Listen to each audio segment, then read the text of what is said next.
지금 한국의 부채 문제가 대선 치른다고 패를 갈라서 다 쇼하고 있고 국민도 거기 빠지던 사이에 이제 심각하게 눈앞에 다가왔습니다. 얼마나 심각하냐? 자, 국가 부채 비율이 54.5%고 앞으로 5년 뒤에는 60%가 넘을 거다. 비기축 통화국, 즉 선진국 중에서 미국의 달러, 스위스 프랑, 영국의 파운드, 또 유로, EU에 그리고 일본의 엔 등 이런 기축 통화국을 빼고 비기축 통화국 중에 그 평균을 한국이 넘어서 버렸습니다. 그래서 한국보다 국가 부채가 더 많은 나라는 싱가포르, 이스라엘, 뉴질랜드 등이다. 그래서 4등을 하고 있어요. 이렇게 된 데는 문정권 때 코로나 핑계로 재정 확장을 시작해서 수차례 추경을 갖다가 100조도 넘게 이렇게 편성했고 또 고령화가 급속히 진전되면서 복지 지출이 급증한 영향이다. 이렇게 분석되고 있어요. 자, 그래서 문제는 국가 부채 증가 또 그것과 마찬가지로 국민들의 부채 증가가 지금 폭증하고 있습니다. 국민들의 부채 중에서 가장 큰 것이 지금 민간에서 주택과 관련한 PF 대출의 부실입니다. 이 PF 대출 부실이 지금 현실화되고 있어요.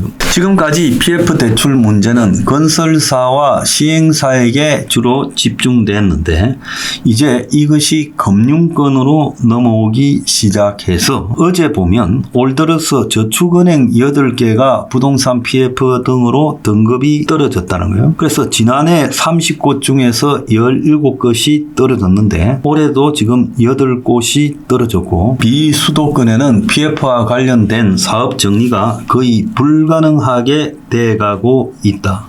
그래서 이제 건설 시행업계를 넘어서서 금융계에서 가장 취약한 저축은행에 지금 폭탄이 떨어지고 있고 그 다음에 이제 새마을금고 같은 상호금융 그리고 곧 이제 은행까지도 영향을 미칠 것이다. 이렇게 지금 나오고 있어요. 실제로 상당수 저축은행이 곧 아마 무너질 거다. 그래서 지금 저축은행이 다 매물로 내놓고 난리가 났죠. 자, 그런데 지금 새마을금고도 문제가 커지고 있습니다. 그래서 PF 부실의 직격탄이 지금 새마을금고를 때리고 있어서 작년에 새마을 서울 지역 3곳 중에 2곳이 적자다.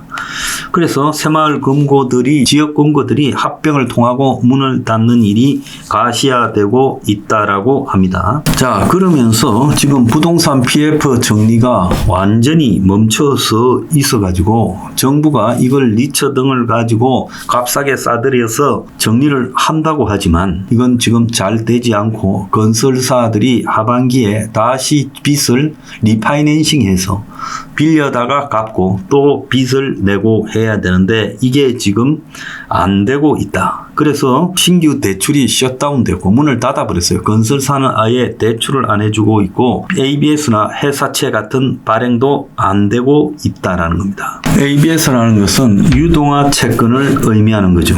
자, 그래서 건설사가 돈 구할 방법이 지금 사라졌다는 거예요. 그래서 민간에서 가장 문제는 부동산인데 부동산에서 부동산 PF가 문제가 되고 있고 또 가게들의 부동산 담보 대출도요. 지금 부동산 가격이 일부에는 오른다지만 대부분의 지역에서 폭락하고 있습니다.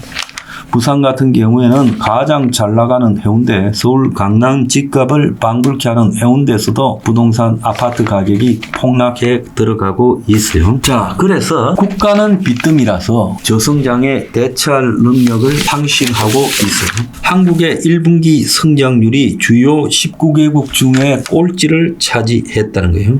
그래서 1분기 1월 3월 사이에 성장률이 마이너스 0.2%. 그래서 세계 주요국 중에 꼴찌였다. 되게 중요한 나라도 한국보다는 더 많이 성장했고 문제는 지금 올해 한국 성장 평균치가 0.8% 예측으로 나왔고 실제는 이것보다도 훨씬 더 처질 거다. 그래서 세계 주요 투자 은행들이 한국의 성장 전망치를 대부분 1 이하부터 0.5 사이까지 지금 전망하고 있습니다. 그래서 한국에요. 지금 수출 부진은 갈수록 어려워질 수밖에 없다. 지금 트럼프의 관세 폭탄이 매우 오랫동안 영향이 지연되면서 나타날 거다. 지금 협상 자체도 늦어지고 있지 않습니까?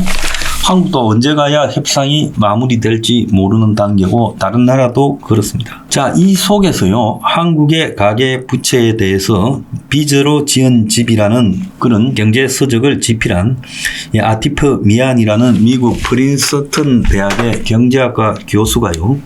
지금 한국에 와가지고 중앙일보하고 인터뷰를 했습니다. 자, 그분이 하는 말씀이 가계빚이 지금 소비를 줄이고 있다. 한국의 내수 침체의 근본적인 원인은 가계부채다. 그럼 이렇게 이야기하겠죠. 지금 연휴라고 엄청난 사람들이 얼마 전에도 해외에 나갔는데 무슨 소리냐. 그 사람들은요. 갈 때까지 가보자는 사람이지 상식적이고 합리적인 소비를 하지 않고 있어요. 거기 갔다 와서 국내에서는 돈 하나도 안 쓰고 빚만 더 쌓였어요. 그래서 내수는요. 대여행이 많을수록 지금 더 심각해진다. 그래서 한국의 가계 부채가 너무 심각해서 소비가 살아날 방법이 없고 이것이 결국 경제 침체 붕괴로 가고 있고 한국이 미국과 똑같은 미국의 2008년 금융위기 이후에 벌어졌던 대침체. 그래서 미국이 10년간 침체했죠. 살아날만 하니까 약간 숨을 좀 쉴만 하니까 미국이 또 코로나 맞았잖아요.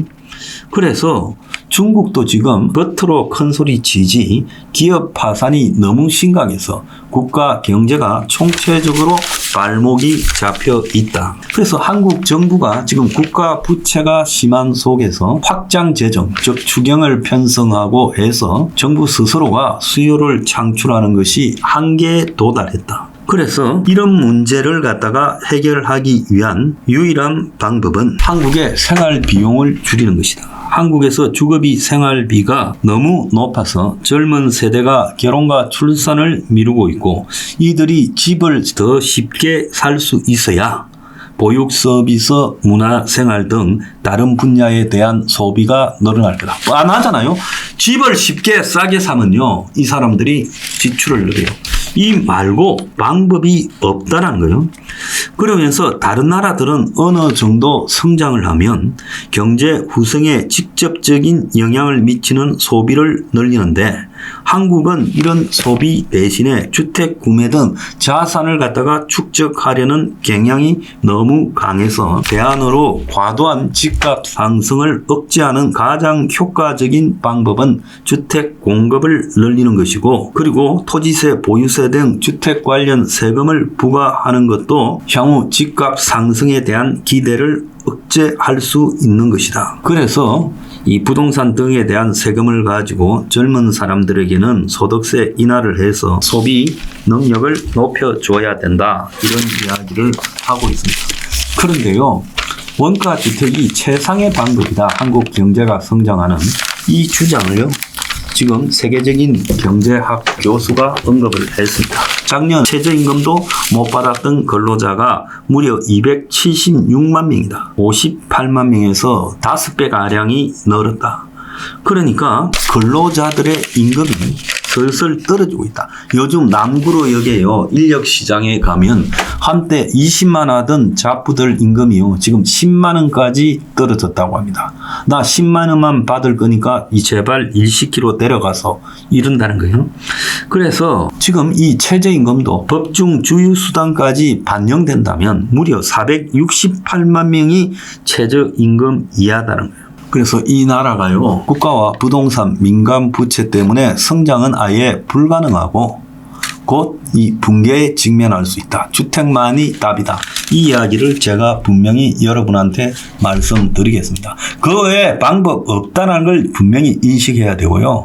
그리고 국가 부채나 지금 부동산 PF나 민간 부동산 담보 대출, 즉 수요 소비를 억제하는 이 모든 것들은요, 지금 답이 없습니다. 지금이라도요, 더 늦기 전에 값싼 주택을 갖다가 살 수 있게 해야 된다. 그 이야기를 제가 하는 겁니다.